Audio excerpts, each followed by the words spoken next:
merilis lagu yang berjudulnya Tak Ada Restu ya. Tapi kemarin sama pacarnya Alden langsung supaya nggak terjadi hal-hal buruk langsung di lock ya. Langsung minta restu sama orang tua.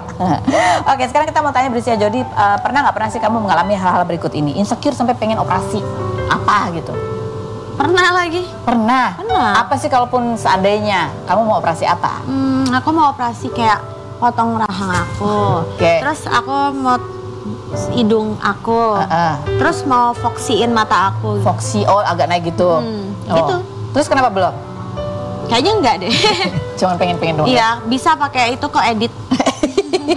Pernah nggak pernah nafkain cowok dan keluarganya? Pernah. Itu asik banget. Kok bisa sih kamu diporotin gitu? Enggak, aku yang kamu yang saking cintanya diporotin. Iya. Aku kalau peduli sama orang sedetail-detail itu. Sampai kayak gitu orangnya. Keluarga butuh apa ya wes gitu. Oke. Pernah nggak pernah beli barang KW buat gaya? Enggak pernah. Pernah nggak pernah direndahin sama sesama penyanyi? Pernah. Mukanya gitu. Pernah. Diapain kalau boleh ceritanya gitu? Kamu merasa direndahin, dia kayak gimana ekspresinya apa? Kok kamu bisa sih tinggal di rumah kecil kayak gini? Aku nggak bisa loh, gitu-gitu. Serius? Adalah merinding pokoknya. Merinding? Kalau ingat-ingat nggak bisa. Inisial? Enggak ada. Pernah nggak pernah hubungan sama sahabat renggang gara-gara cowok? Enggak pernah? Woy.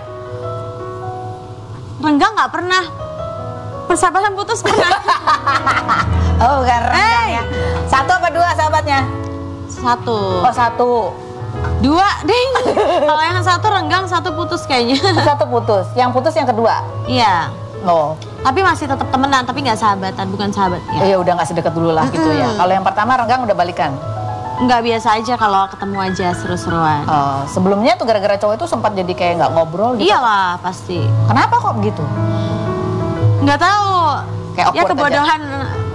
Masa muda lah. Kebodohan masa muda. Ngomong-ngomong katanya kamu sama Alden itu emang kan kenal lama, tapi dia sebenarnya udah ngincer kamu lama gitu. Udah, wah ntar tunggu aja.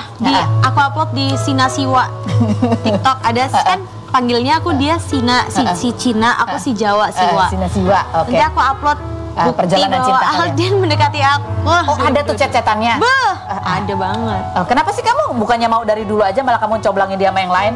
Mungkin emang belum waktunya kali ya. Sekarang tuh kita udah bener-bener di titik yang udah terakhir sama-sama ketemu endgame. Amin. Kita tinggal tunggu undangannya ya. Ya, amin datang ya. Ya benar ya. Oke. Nanti kita undang lah berdua sama Alden. Ada Tina Tun yang mau kita ajak ngobrol juga. Kita lihat dulu profilnya berikut ini. Agustina Hermanto atau Tina Tun, mantan penyanyi cilik kelahiran 1993 yang terkenal dengan lagu berjudul Bolo-Bolo tahun 1999 dan ciri khas goyangan kepalanya ini 22 Agustus kemarin resmi dilantik sebagai anggota DPRD Jakarta untuk periode kedua hingga tahun 2029. Tina Tun mengaku nomor teleponnya sempat dijadikan jaminan pada aplikasi pinjaman online setelah mencantumkan nomor telepon di spanduk saat kampanye hingga membuat Tina Tun tidak nyaman karena kerap diteror debt collector. Wanita lulusan Universitas Tarumanagara yang pernah mengalami body shaming saat SD hingga berhasil menurunkan berat badan ini menikah dengan Daniel sang kekasih pada 2023 dan baru merayakan anniversary pertamanya pada Juni lalu dengan memposting foto mesra berdua. Bagaimana cerita pengalaman Tina Tun saat diteror debt collector pinjaman online? Dan seperti apa perayaan anniversary pertama Tina Tun bersama sang suami? Saksikan kisah selengkapnya hanya di Rumpi No Secret. Oke, baik, kita sudah bersama dengan Ibu Tina Tun, Ibu anggota Dewan. Baru dilantik lagi untuk kedua kalinya ya, Bu ya. Terima kasih. Hebat loh, Ibu tuh ada beberapa banyak kejadian kemarin seperti misalnya apa sih banjir atau kebakaran. Itu kayak turun langsung gitu beserta menghubungi instansi-instansi terkait gitu. Atau jangan-jangan kamu punya brand bir sendiri? Heboh benar ya. Enggak lah, itu memang kewajiban kita kan gitu. Jadi ya karena masyarakat di dapil aku kan aku suka turun, terus suka mengunjungi mereka, terus juga mereka bisa kan sekarang kan ada Instagram dan lain-lain kan. Mereka ngelapor gitu. Ya kita tindak lanjut gitu. Nah terus udah gitu ya kalau udah kejadiannya udah chaos banget, misalnya kayak kemarin udah banjir atau apa ya, mau nggak mau kita harus turun karena greget sendiri juga. Iya, gitu. karena apalagi daerah kamu memang sering banjir ya. Sekarang udah nggak terlalu. Sekarang udah nggak terlalu ya. Oke, baik. Nah ini yang berikutnya. Ini kan salah satunya ada Instagram. Orang tuh bisa gampang menghubungi Tina Tun. Dan bahkan Tina Tun pada saat kampanye juga dia memasang nomor handphone khusus ya kan. Betul. Supaya orang kalau mengadu apa-apa bisa langsung telepon. Tujuannya itu, Bu. Tujuannya. Ternyata yang telepon adalah jadi pernah dipakai buat pinjol. nomornya pernah dipakai buat jaminan pinjol ya. Padahal sebenarnya nomor ini tuh udah dari semenjak kan aku yang periode pertama udah pasang, udah punya ini gitu. Maksudnya di Instagram di bio tuh udah ada. Tapi pas kampanye itu kan jadi masif karena aku taruh di banner. Nah, awal-awal masih aman-aman aja karena kan orang biasa ada yang masuknya biasa lebih banyak laporan. Ada juga yang ibu-ibu yang selamat pagi dan dengan segala motivasi quotes-nya ada banyak banget ya kan. Nah terus ada juga yang broadcast gitu. Itu something yang biasa gitu. Bahkan ada yang jualan. Tapi siapa tahu ya kan. Tapi pas kemarin selesai kampanye itu pas baru selesai kampanye tuh untungnya pas selesai itu diteror gitu. Jadi dia nelpon? Nggak, gitu? pertama WA dulu, ya aku ignore aja kan gitu. Tapi makin lama nelfonnya udah kayak apa gitu. Terus udah gitu pas aku dari bandara kalau nggak salah waktu itu ya diterornya parah banget gitu ya sampai di apa. Terus aku bilang kayak ini dari siapa? Pakai nomor aku, siapa yang ngejaminin kan dipakai apa? Jadi kita tuh dianggap jaminan ya kalau nggak salah ya. Jadi yang minjem orang, nomor kita tuh dipakai buat jaminan gitu. Udah, nah dari situ ya udahlah aku pikir oke, nggak masalah. Ada lagi. Beda lagi. Tapi yang ngejaminin orangnya namanya beda lagi. Satu aku nggak kenal, satu ada dari yang pernah kayak kayak kolega gitulah, bukan temen juga, bukan relatif juga, pernah kenal aja gitu. Itu yang pernah yang pakai. Iya gitu. Nah dari situ aku dapat banyak masukan lah dari tim juga. Takutnya ke depan itu yang sekarang ini kan nomor banyak yang dipakai buat profil mukanya kita apa. Nah itu kan semua konstituen aku kan, maksudnya warga-warga aku juga kan kadang-kadang ada aja kan nggak tahu gitu. Terus tiba-tiba misalnya kayak minjem duit atau sumbangan kan, paling banyak kan sumbangan. Nah ayo kita ngimpun sumbangan yuk, padahal kan aku misalnya nggak pernah.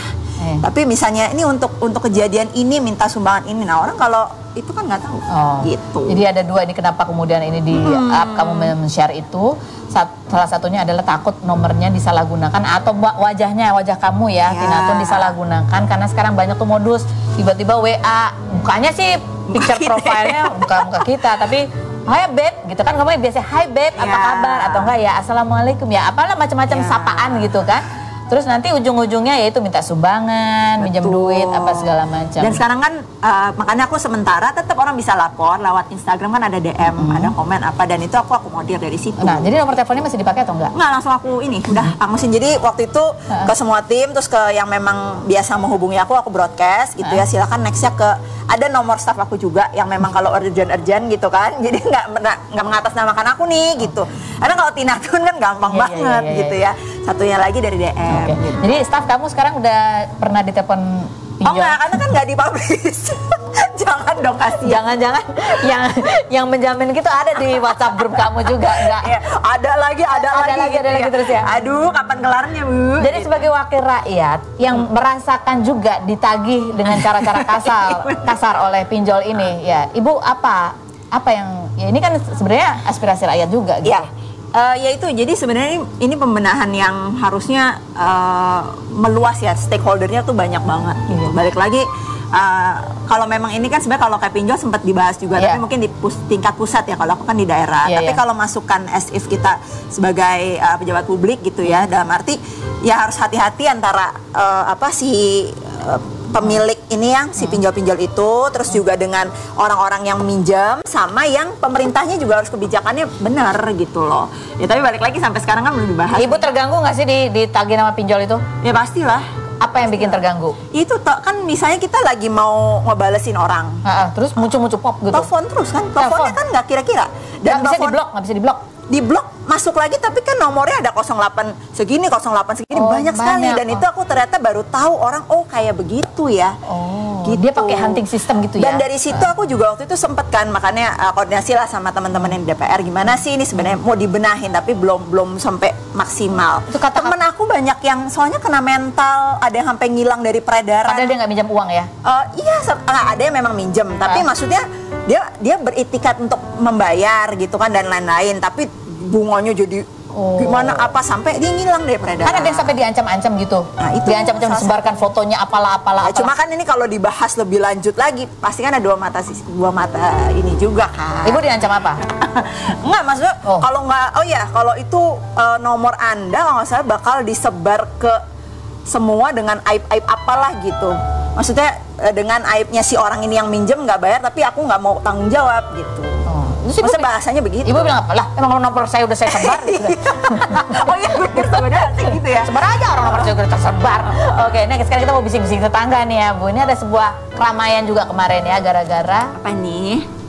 Ya seputar jabatan-jabatan publik lah ya kan. Nih kemarin tuh ada sharing dari Sule kemarin ada di podcast. Dia cerita, sebenarnya dia cerita biasa aja ya. Bahwa ditawarin Raffi Ahmad untuk jadi wali kota gitu. Terus ya karena dari sharing itu banyak orang kemudian, karena yang nawarin adalah Raffi Ahmad yang salah satu yang disebut, maka banyak orang ketahuan sekarang ternyata Raffi Ahmad itu mengkelar jabatan. Ibu ikutin juga nggak? Ini kan rame banget ya sebenarnya.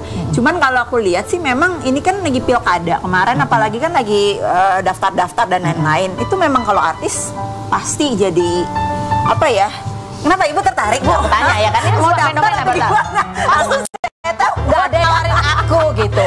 Enggak, maksudnya gini. Sorry. Kamu menggebu sekali ya. Nggak, memang kan pasti jadi sorotan karena kan jadi vote getter kan, banyak yang jadi wakil, banyak yang jadi. Kan aku taunya kalau jadi anggota legislatif tuh itu dulu banyak, tapi kalau ini kan kepala daerah ya. Nah, ya itu dia, makanya sekarang ya trennya seperti itu. Itu tapi fenomena baru. Ya itu fenomena yang sekarang terjadi karena kan pilkadanya juga kan serentak kan.